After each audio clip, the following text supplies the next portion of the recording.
The harsh Wyoming wind swept across the sprawling plains surrounding Yellowstone Energy Corporation's headquarters in Sheridan, carrying with it the promise of another bitter winter. Grace Running Horse pulled her weathered truck into the near-empty parking lot, the old Ford's engine protesting against the pre-dawn cold. 68. She was the company's longest-serving employee, though most days it felt like she was invisible to all but the dust she cleaned from the building's vast windows. The peaks of the Bighorn Mountains loomed in the distance, their snow-capped summits catching the first rays of dawn. Grace watched them for a moment, drawing strength from their ancient presence as she had done every morning for the past 42 years. Her grandmother had always told her that the mountains held the spirits of their ancestors, watching over the land that had once been theirs alone. Now, those same mountains stood witness to a different kind of struggle. Grabbing her worn leather bag, Grace made her way toward the employee entrance, her arthritic hip protesting with each step. Dr. Mitchell had suggested retirement during her last visit, but with 3 grandchildren depending on her since their parents' fatal car accident 2 years ago, that wasn't an option. The monthly checks barely covered the basics, let alone the children's needs and the mounting medical bills. "Good morning, Mrs. Running Horse." The cheerful voice belonged to Thomas Chun, a young environmental engineer who had joined Yellowstone Energy 6 months ago. Unlike most of the other employees, Thomas always seemed to see her, treating her with a warmth that reminded her of the old days, before corporate culture had frozen the humanity out of the workplace. "Morning, Thomas," Grace replied, managing a small smile despite the pain in her joints. "How's that project of yours coming along?" Before Thomas could answer, a sharp voice cut through the morning air like a knife. "Chun, those environmental impact reports aren't going to write themselves. I'm not paying you to socialize with the cleaning staff." Bradley Morrison, the operations director, stood in the doorway, his expensive boots gleaming and his tailored suit a silent reminder of the power he wielded. In the 3 years since he'd taken over operations, Morrison had transformed what was once a collaborative, family-like atmosphere into a cutthroat environment where fear and intimidation ruled supreme. Grace kept her eyes down as she made her way to the janitorial closet, decades of experience having taught her the art of becoming invisible when necessary. She could feel Morrison's dismissive gaze following her, heavy with the same contempt she'd faced countless times throughout her life. As she organized her cleaning supplies, Grace's mind wandered to the changes she'd witnessed over the years. When she'd first started at Yellowstone Energy, fresh from the reservation and determined to provide a better life for her children, the company had been different. Old Jack Yellowstone himself would often stop by her cart, sharing stories about his own immigrant grandparents and their struggles to find acceptance in this harsh but beautiful land. He understood what it meant to be seen as an outsider, to have to work twice as hard for half the respect. But Jack was long gone now, and with him the company's soul seemed to have departed as well. His son had sold his controlling interest to a corporate conglomerate 5 years ago, and executives like Morrison had swooped in like ravens after a kill, picking apart everything that had made Yellowstone Energy special. The morning progressed as usual, with Grace methodically working her way through her cleaning routine. She had just finished sanitizing the executive washroom when voices approached from the hallway. Years of self-preservation had taught her to avoid unnecessary confrontation, so she quietly stepped into one of the stalls, waiting for the voices to pass. "I'm telling you, Richards," Morrison's voice echoed against the tile walls. "These diversity quotas are killing us.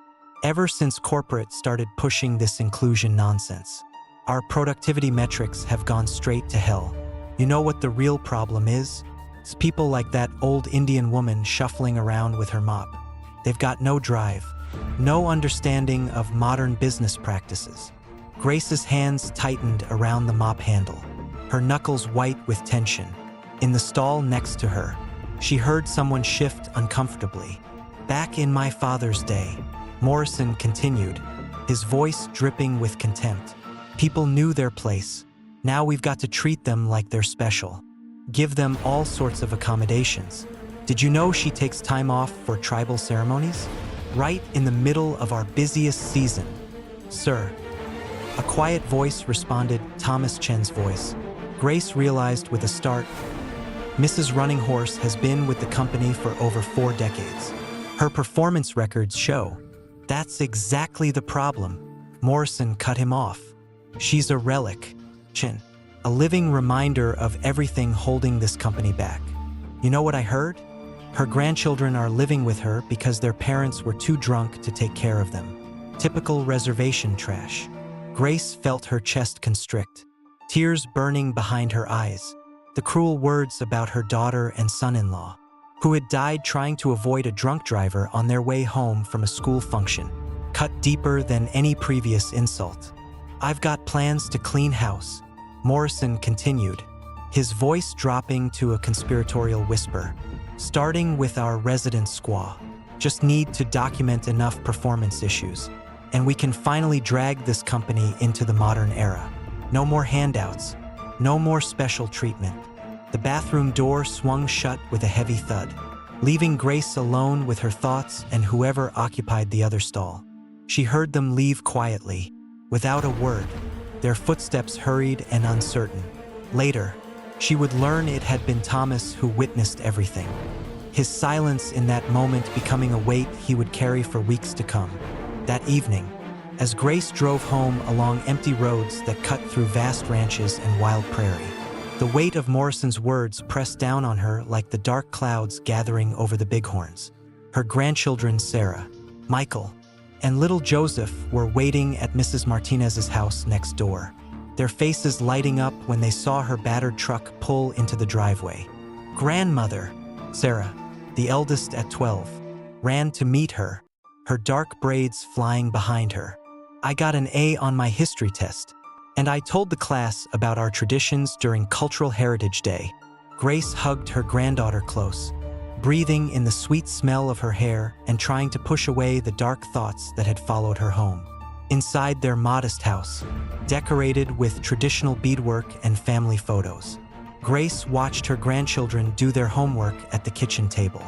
Wind chimes made by her daughter tinkled softly outside the window, their gentle song a constant reminder of both loss and love. The next few weeks brought subtle but noticeable changes. Morrison increased his scrutiny of Grace's work, documenting every minor imperfection with zealous detail. A wastebasket with a single piece of paper left in it, a streak on a window, dust in a corner, all became ammunition in his campaign to force her out. Thomas Chen watched it all unfold, the guilt of his silence in the bathroom growing heavier with each passing day. He saw how Grace's shoulders seemed to slope more, how her usual quiet dignity was being eroded by constant criticism.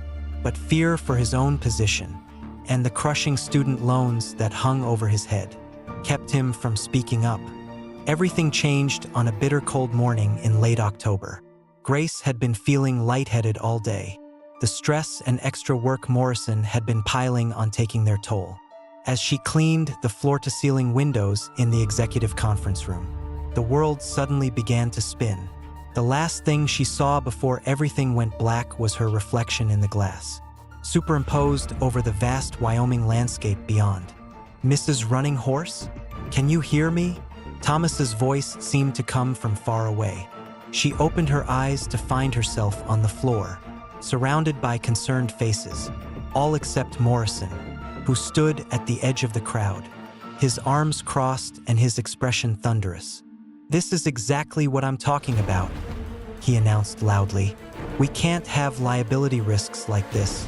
I want her cleared by a real doctor before she comes back. And I mean a real doctor, not some medicine man mumbo-jumbo." As paramedics helped Grace onto a stretcher, she caught a glimpse of Thomas's face, seeing something crack in his carefully maintained professional mask. That evening, as Grace lay in the hospital with her grandchildren asleep in chairs beside her, she received an unexpected visitor. A tall woman in her early 50s entered the room, her silver-streaked black hair pulled back in a neat braid, her bearing suggesting authority without arrogance. Mrs. Running Horse? A Margaret Yellowstone Blackhawk, Jack Yellowstone's daughter. I've recently returned to take over as CEO. Grace tried to sit up straighter, but Margaret gestured for her to stay still. Please, rest. I've been receiving some disturbing reports about what's been happening at our Sheridan office, and I'd like to hear your side of the story. For the first time in years, Grace felt tears begin to fall, slowly at first, then in a rush. She told Margaret everything, the years of subtle discrimination that had become blatant under Morrison, the recent campaign to force her out, the cruel words about her family and heritage. Margaret listened intently, her expression growing darker with each word. When Grace finished, Margaret took her hand. Mrs. Running Horse, my father used to tell me stories about you, how you were one of his first hires when we opened this office, how your quiet strength and dignity set the standard for everyone else. What's happened to you isn't just wrong. It's against everything Yellowstone Energy was built to represent. She paused, squeezing Grace's hand gently. My mother was Lakota, you know. Dad always said she taught him more about true leadership than any business school ever could. When I heard about the changes in the company since his passing, I knew I had to come back. What's happened here? It stops now. The next morning, the office was buzzing with the news of Margaret's unexpected arrival. Morrison, caught completely off guard, tried to maintain his usual swagger as he was called into an emergency meeting with the board of directors. He emerged an hour later, white-faced and silent, carrying a cardboard box of his personal belongings. Thomas Chen, who had finally found his courage and submitted a detailed report about Morrison's behavior, was promoted to head a new employee relations department.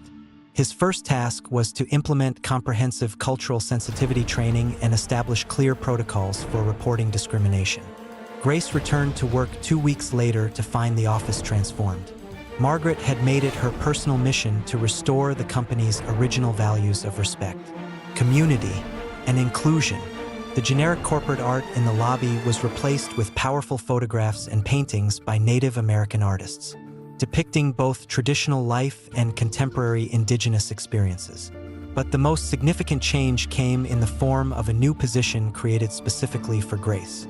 Drawing on her decades of experience and deep connection to the community, she was appointed as the company's cultural heritage advisor, responsible for helping Yellowstone Energy build better relationships with local tribes and ensure their voices were heard in company decisions. 1 year later, Grace stood at a podium in the company's main conference room, addressing a group of new employees. Her grandchildren sat in the front row, their faces glowing with pride. Our ancestors taught us that the wind carries stories, she began, her voice strong and clear.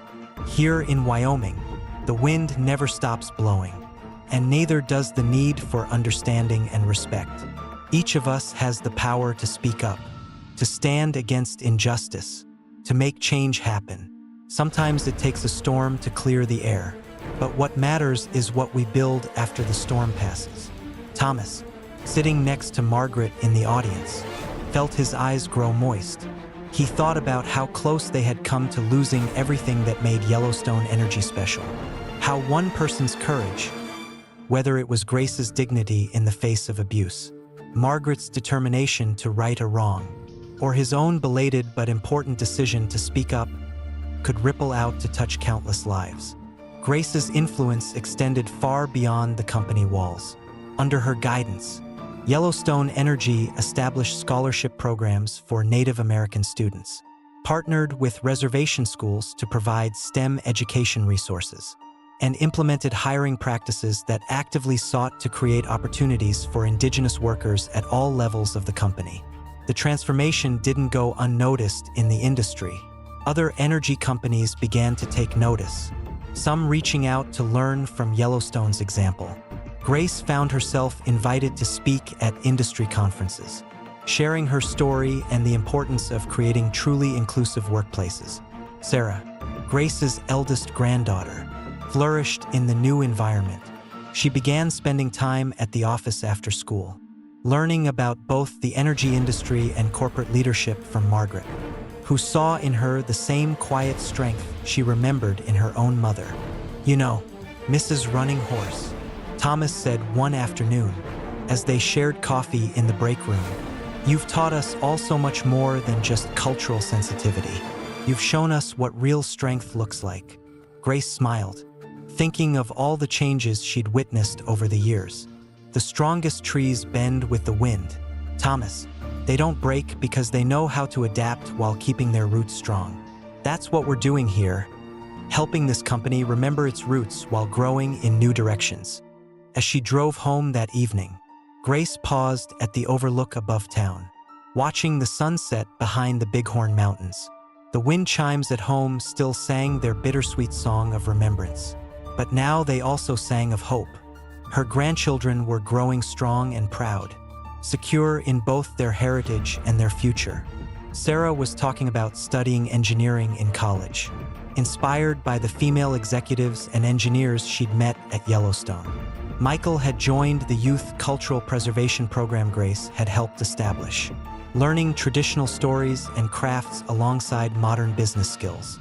Even little Joseph, not yet 10, spoke confidently about following in his grandmother's footsteps as a culture builder. The company had changed, but more importantly, the people within it had changed. Thomas had found his voice and his purpose. Margaret had reconnected the company with its founding values while forging a new path forward. And Grace, the keeper of stories and wisdom, had shown them all that true strength lies not in power over others, but in the courage to remain standing, like the ancient mountains, in the face of every storm.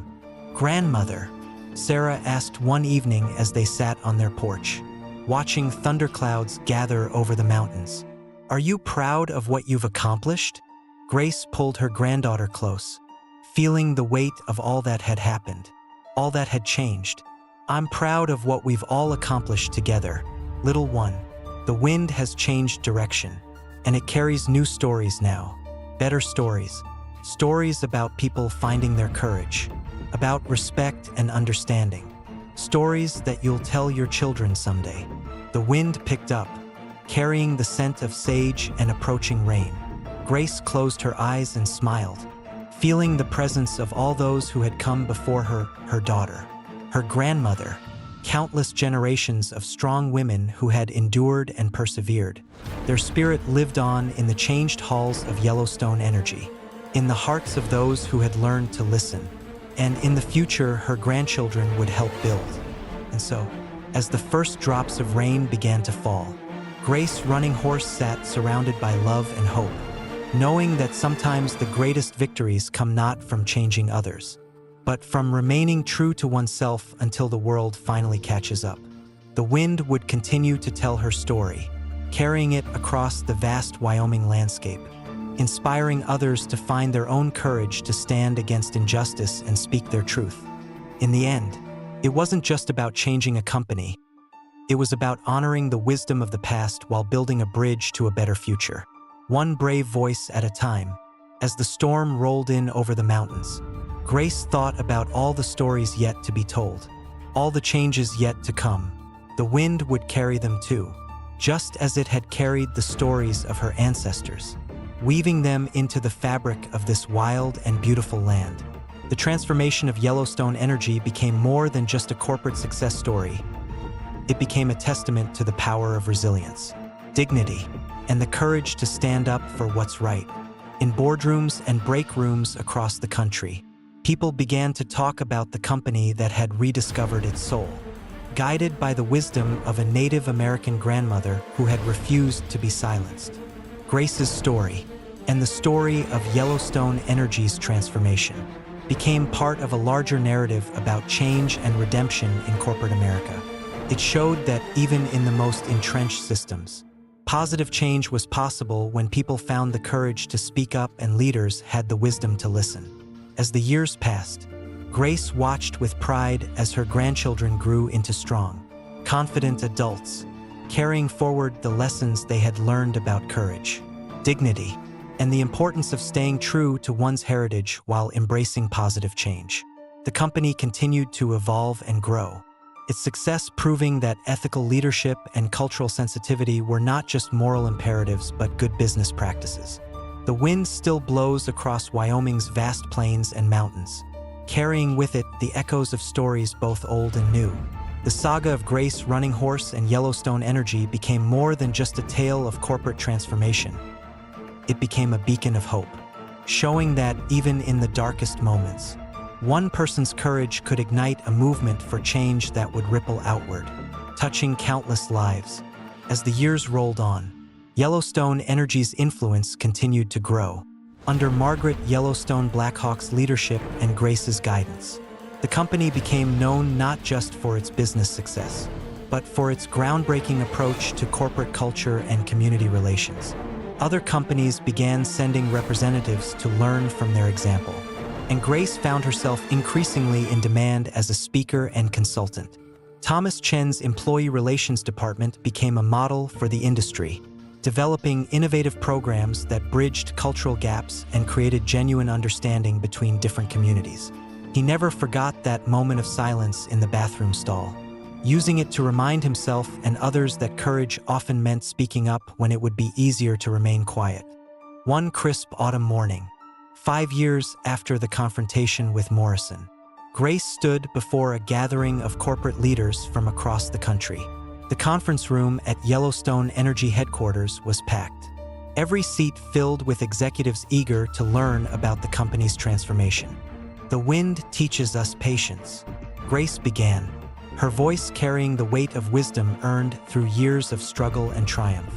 "It shapes the mountains not in a day or a year, but over generations. Real change is like that too. It requires patience, persistence, and most of all, it requires us to believe in the possibility of a better future." She shared the story of Yellowstone Energy's transformation, not sugarcoating the difficult moments but emphasizing the power of human dignity and courage to overcome even the most entrenched prejudices. As she spoke, Grace could see understanding dawn in the eyes of her audience, watching as they began to grasp that true leadership meant more than just driving profits. It meant nurturing the human spirit in all its diverse forms.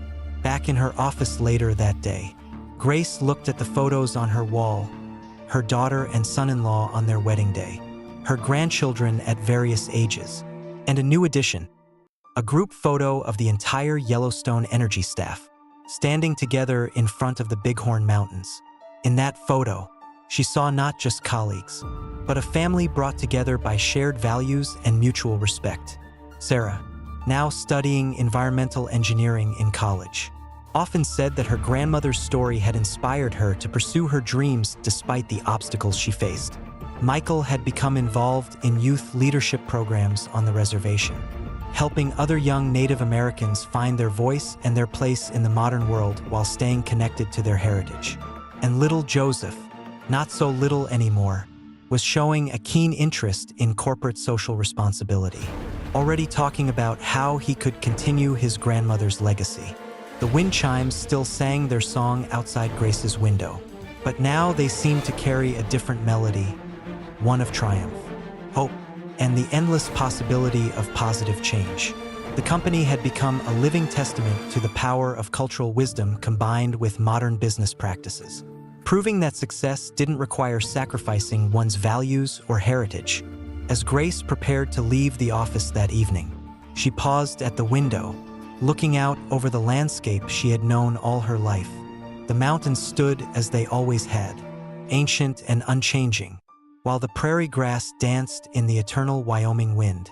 She thought about all the stories these lands had witnessed, the struggles and triumphs of her ancestors, the changes brought by each new generation, and now, the transformation of a company that had learned to honor both tradition and progress. "Mrs. Running Horse?" Thomas appeared in her doorway, a warm smile on his face. "The new Cultural Awareness Training Program is ready for your review, and Margaret wanted me to remind you about tomorrow's meeting with the Tribal Council." Grace nodded, gathering her things. As she walked through the office, she noticed small but significant changes that had become part of daily life at Yellowstone Energy. The traditional artwork on the walls, the sound of different languages in the hallways, the easy camaraderie between employees from all backgrounds. These were the real measures of success, far more meaningful than any profit margin or production quota. That night, as she sat on her porch with her grandchildren, watching the stars emerge above the mountains. Grace felt a deep sense of peace. The company had changed, yes, but more importantly, it had helped change the conversation about what was possible in corporate America. It had shown that success could be measured not just in dollars and cents, but in human dignity, cultural understanding, and the strength of communities working together. "Tell us again, grandmother," Joseph asked, his eyes bright with interest. "About the day everything changed." Grace smiled, pulling him close. "It wasn't just one day, little one. Change is like the wind. Sometimes it comes as a sudden storm, but more often it's a gentle breeze that gradually reshapes the landscape. The important thing is to stand firm in who you are, to remember where you come from, and to believe in where you're going." The wind picked up, carrying the scent of sage and pine from the mountains. Grace closed her eyes, listening to its ancient song. In that moment, she felt connected to all those who had come before her and all those who would come after, a living link in a chain of wisdom and courage that stretched across generations. And so the story of Grace Running Horse and Yellowstone Energy became part of the land itself, carried on the wind across the vast Wyoming plains, inspiring others to find their own courage and voice. It was a reminder that even in the most unlikely places, positive change was possible when people dared to stand up for what was right and leaders had the wisdom to listen to voices that had too long been silenced. The transformation continued, not just within the company but rippling outward into the larger world, proving that the oldest wisdom could light the way to a better future.